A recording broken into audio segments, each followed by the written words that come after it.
is? And in your study, where did people with children with hyperhidrosis fall amongst that? Yeah, there's a scale. It's sort of a questionnaire where you can fill in different questions regarding, it's actually for skin conditions. So it's called Dermatology Quality Life Index. And you can get 0 to 30 points on that scale. And the higher, the more is your quality of life. And a severe impact on the quality of life is 10 points or more. And if you have psoriasis or acne and those kind of conditions, the severe forms, they usually end up somewhere around 12, 13 or so. But we saw that the patients with the children and adolescents with hyperhidrosis, they had really high scores. They could be up to 20, 25 sometimes a day. They had a really huge impact on their quality of life. So that was, we were a little bit surprised. We knew it was bad, but compared to the other conditions, these patients rated it so much worse. And why do you think that is? Well, I listened into the other sessions before, and due to my long experience with this, I've been thinking about it, and I think it's not. I mean, it's uncomfortable. It's physically uncomfortable, and then there could be comments and things like that. But I think it's not the sweat itself. It's that people think that you're someone that you're not. You get misunderstood all the time. Like, oh, she must be really, really nervous. Otherwise, why would she sweat like that? Or is she hiding something? Is she lying to me right now? Or you draw back from social interactions. Oh, she's so shy, she's so weird. There are all the things that people might think, and then you can only imagine what you're afraid that they might think. So it's constantly on your mind. And then you have, as I said, the physical, it's so uncomfortable all the time, and you can be cold, and you can be hot and wet and everything. You guys know, of course, but I think there's so many things. And I mean, you can't, it's a good thing if you can speak about it, but it's hard to start every social interaction to say, hi, I'm sweaty because I have hyperhidrosis all the time. Like when you're in the store, when you're at a bus, all the time. You can't say it all the time. You can't wear a sign that explains it. So you're always trying to defend yourself. And I think it just takes a lot of your time. Right. I remember when I started therapy, I explained to her that I always felt like if I was going to explain to people what was going on, because often they're like, oh, are you okay? Like, are you hot? What's going on? I'm like, no, like I'm fine. Or sometimes I would just lie and say, yeah, it's kind of hot, just because I didn't want to have to bother with all the other questions. But I remember saying how I always felt I had to explain, oh, I have hyperhidrosis. And then when you say that, nobody knows what it is. So then you go into this like full on conversation that I never want to have or I didn't want to have. So I think you're correct in that a lot of us are misrepresented and often thought of as like we're gross or messy or hot or all these other things. And quite the opposite, we're probably just completely fine and content. We just can't control how excessively our body sweats. No, exactly. Sorry. Go ahead. Yeah, the sweat is so easily produced, so it doesn't mean anything else is off with you. You don't have to be nervous, you don't have to be unhygienic. It's just so easily produced. And yeah, I agree.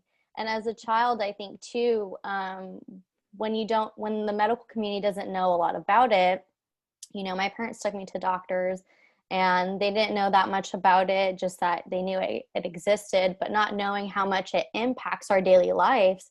And then you see your research that indicated, you know, over 10.5 is severely impacted. That makes a big, you know, that's eye-opening, if anything, right? And so you start to wonder, what resources do we have for children? If we don't have effective treatment out there, what resources do we have for children? And I know we briefly talked about the differences even within our countries and how they treat it. Here, you know, you go to a primary doctor who has to refer you to a specialist. And if your primary doctor is not familiar with hyperhidrosis, you may never get that referral to a specialist. And so you mentioned even your transition from a specialty, or at least in your country, family medicine is a specialty in its own, right? Yeah, exactly. Yeah. It So is. just understanding how different countries are treating it and the access to treatment. In your opinion, do you feel that, you know, us going to dermatologist is the right doctor that we should be going to? Yeah, I thought a little bit about that because hyperhidrosis in most countries it's the dermatologist or sometimes the endocrinologists that take care of it. But I guess the dermatologists get it because the sweat ends up on the skin, but it's actually the nervous system that it's malfunctioning. They are producing more signals, so the sweat gets produced easily. So it doesn't actually have to do with the skin. And at first I thought the dermatologists, they should care about the life quality conditions because they treat acne and other things that could be classified as just not that important. There's cancer, you know. I always get that when I speak to my colleagues, and I tell them about hyperhidrosis, they always end up like, oh, but we have cancer. Yeah, how can you care about hyperhidrosis when we have cancer to treat? And I mean, I think it's so unfair to compare those. I'd rather compare, for example, acne and hyperhidrosis, even though I feel that hyperhidrosis affects the life quality so much more. But so I thought the dermatologist would care a lot about this condition, but somehow how they don't seem to. I mean, there are always individuals who are interested, but they don't seem too interested, and I can't really grasp why. Because I mean, I know sometimes it's hard with rare conditions. People don't know, and healthcare personnel don't know about it. But this is not a rare condition, so I still haven't been able to wrap my mind around why it's so neglected. And I guess this is not really an answer to your question. If I go back to your question, I think that we need to educate doctors, and I'm trying to do that in Sweden right now. I'm trying to educate my fellow family medicine colleagues, and we are often writing the referrals here. And if we're not doing Botox where I work, but the dermatologists are here as well. So I'm thinking we should try to, in the US, we would have to educate the primary doctors if they write referrals. So in the long run, I don't think it's necessary if it's the most important thing is not if it's a dermatologist or endocrinologist or whatever, but they need to be informed, and they are not right now. There's no focus on this condition, even though it's affecting so many people. So I think that's the largest issue right now. Right. I agree. I agree. And I even when I go to my dermatologist, I'm often the one that I have now, always intrigued to hear what I have to say, because not many of us talk about it. So even the few patients that they do have, you know, he'll prescribe something and then they go home and won't hear from them. So he'll assume that, oh, everything's working fine. When even myself, you know, if a prescription is having too many adverse effects, I'll stop using it, but I won't call my doctor about it. So they will also assume that things are perfectly fine. But sometimes the side effects of this medication that we take is, you know, more debilitating, or just adds more stress to our life. So we just don't take it at all. And so I think even with people who are talking about it, it's hard to continuously tell you like, okay, like this isn't really working anymore. And for a patient who's been dealing with this my entire life, like it's kind of sad. It's sad for me to think that like, oh, this medication that is like possibly my last resort is possibly also not working anymore. And to know that also means that, well, what do I do next? You know, there's not many resources for us. And like you said, research right now is more focused on understanding that this has a large impact on the quality of life of patients. And right now there isn't that much focus on, okay, well, how do we address this? How do we educate, you know, the providers that are going to be helping these patients in the community? So And I realized in your research as well, it taught, you had some free responses, and they talked about negative self-esteem, difficulty concentrating in school. And for me personally, it wasn't until college that I always kind of knew that school was a problem for me, but I never wanted to admit that it was because of hyperhidrosis. So it wasn't until later in my life that I realized I could benefit from accommodations. And that meant, me just having the ability to work in a closed room, so I wouldn't be around a full classroom full of students, because I would often be distracted or just be, concerned about managing my sweat so much. Yeah. I think what I noticed when I was working at the sweat clinic, and also when we did this study, is that it's just what you're saying right now. A lot of people don't want to or haven't had the ability to be able to admit how large of a problem it is, and especially since it started often so early, so it's a part of your personality. So it's hard sometimes to know where the hyperhidrosis start and end, and when you start and end, what's what, and what behavior is due to the hyperhidrosis and not. Are you shy or are you not? You might even know yourself in the beginning. So I think when we saw that there were the physical discomfort, then there were the psychological and emotional, and then were the consequences, the behavior that arises from all of these. And a lot of people were not even aware of it, that they did these things themselves. So it's complicated. Right. I had a recent conversation with some people that I talked to about hyperhidrosis, about, in my entire life, I kind of just programmed myself to put the stress about sweating away. So on the facade, I look completely fine, but in my mind, I'm constantly thinking about it. And so I would always throw it in a box, throw it away, and it would build up. All the distress would build up, and then I would get angry or something at something, not very important.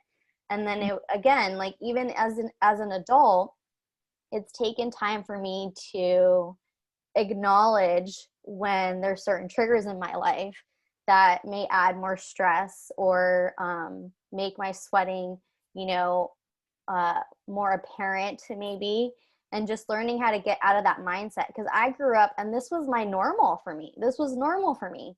So I didn't know anything different than this. So then when I started taking medication, my sweating reduced, and my mind is as well also cleared up. I wasn't as consumed with thinking about my sweating. And at that point I realized, there's so much more than this medication, because then I was anxious, as Maria mentioned in a previous session, to wait in line. I wasn't sweating, but I was anxious waiting in line.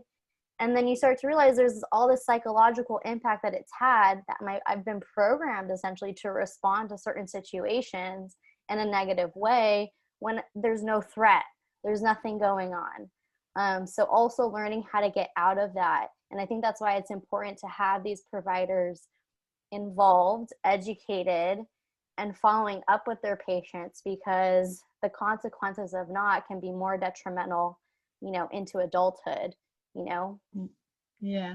And I think, as all of you also probably know, is that it's such a vulnerable situation when you seek healthcare. Maybe you've been waiting a couple of years trying to be brave enough to do it, and then if you're not being treated respectfully, or if the person, the doctor that you see, is ignorant and don't know anything about this, it can be such another trauma. And then it might lead to never seeking healthcare again. So it's you're depending on that person to take care of you, to understand you, and to give you answers. And if they react in a total different way, it might be devastating, I think. Definitely, I agree. And based off your experience, we talked about, having access and a resource for patients. Do you feel that, well, I know insurance is different, because here insurance is a huge determinant on how you get healthcare.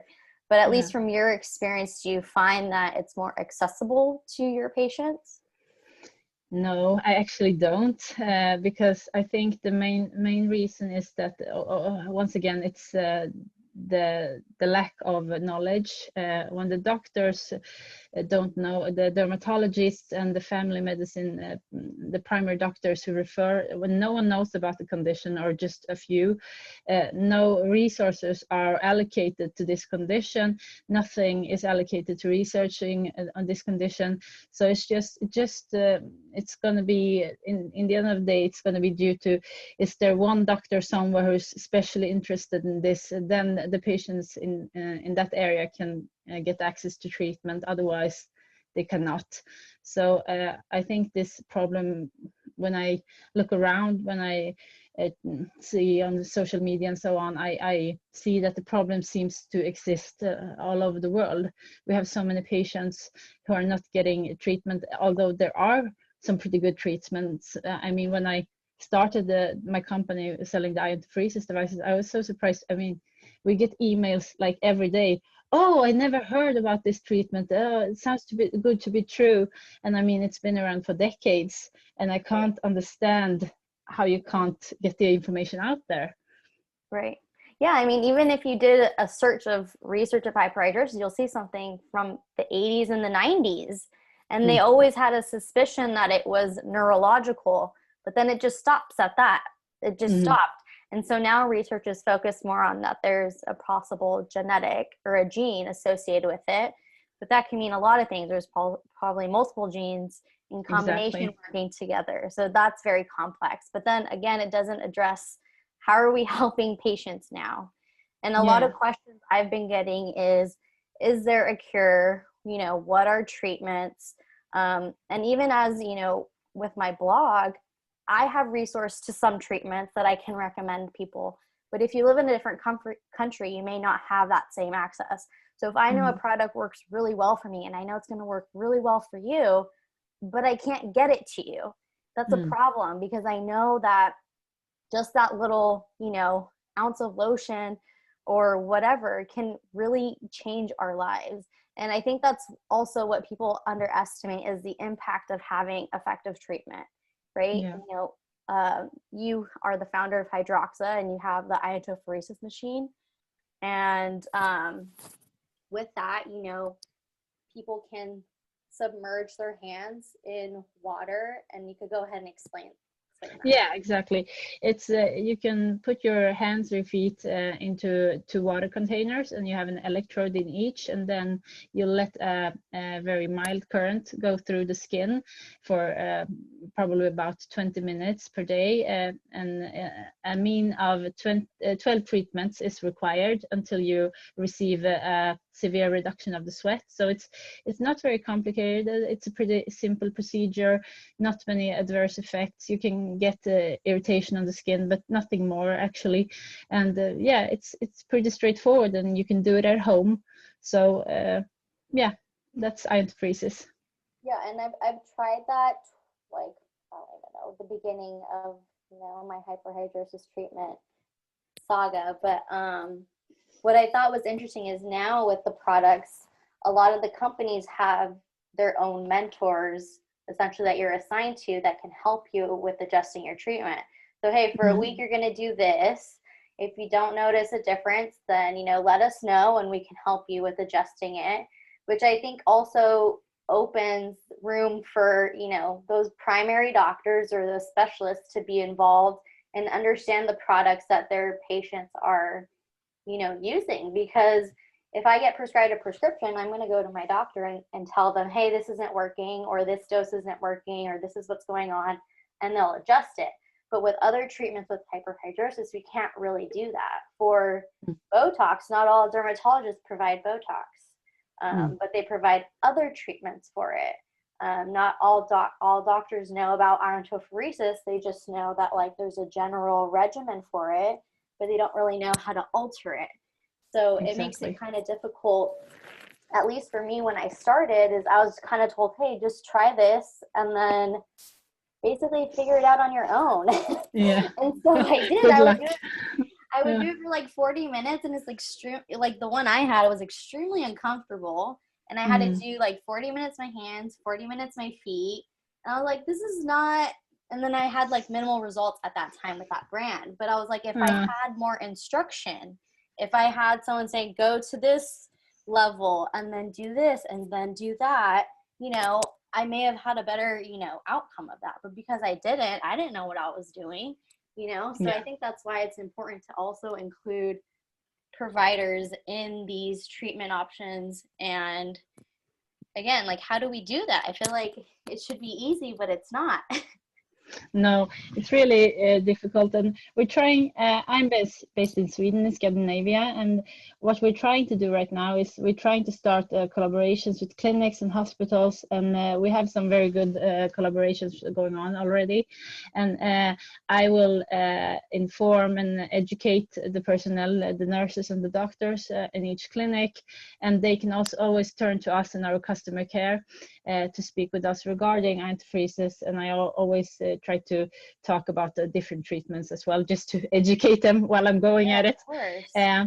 And then when it comes to private persons owning the antifreezes devices, they can always also get back to us in our customer service. So we're trying to spread the information.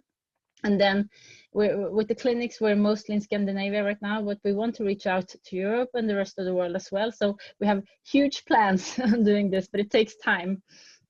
And speaking of those plans, I know you guys are doing a giveaway on Instagram. Yeah, we're doing that right now.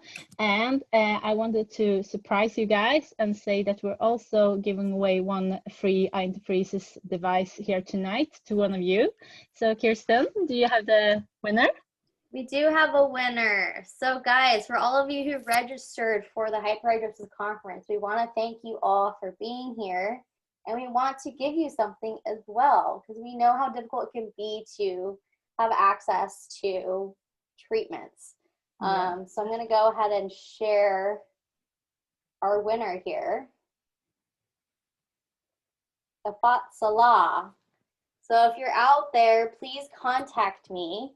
You will get the Hidroxa iontophoresis machine. Congratulations. Yes. And I want to thank you, Dr. Mirkovic, for being here today and answering some of our questions. I know people have a lot more questions, and I'm sure your Instagram is being filled with them all the time. I know I am as well. If there's anything we didn't answer today, we will get to it. Again, I want to thank you for being here, and I'm actually going to welcome the other moderators and guest speakers, if you're still out there, to join. Let's get them all in here. Yay. Turn your videos on for the moderators and guest speakers. Who are we missing here? I don't think Courtney's on any longer. It's okay. And I also wanted to share, you know, we did an Instagram giveaway as well for the full line of Carpe, the dry hankies, and the Omega Burn shirt that is sweat activated, which is really cool, because how many times did we sweat through our shirts and wish that like it actually says something beautiful instead of just sweat on it. So we wanted to share the winner of that as well.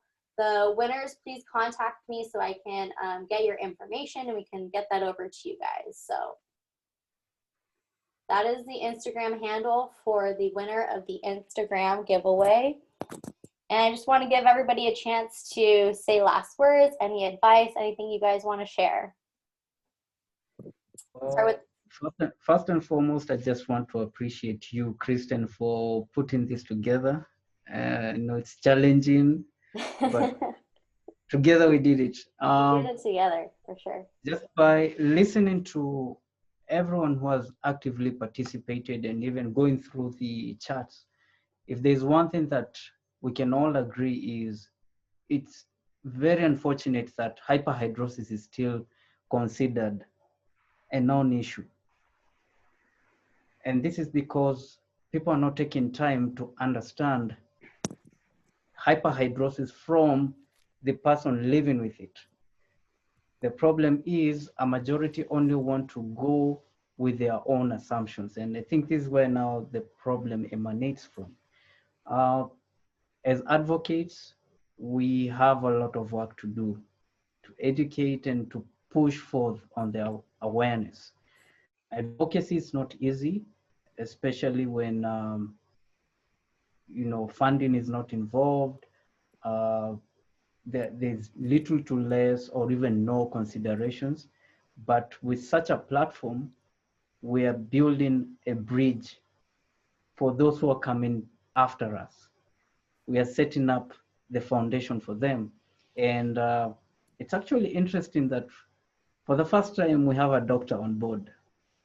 I don't know about you guys, but for me, this has been a learning curve and a learning process. And I hope to have each and every one of you on our YouTube channel. I know we have had Kristen and Maria, and I think it's time to feature Dr. Sandra in one of our many episodes. So much love to each and every one of you. Emil, for the wonderful artworks. I'm so sorry, my camera messed up, and then my art paraphernalias were actually pretty much messed up. And as for Alenka, thank you for pushing awareness in Slovenia. And I look forward to more. And let's keep on pushing. And as I always say, welcome to the SWEATUATIONSHIP, each and every one of you. Yes, thank you, Martin. Maria, anything you have to say? Yeah, I just thank you everyone for taking time to be with us today. And thank you, Kristen, for organizing this whole thing. You've done a great job. If people don't know, Kristen had a guest post on my blog earlier.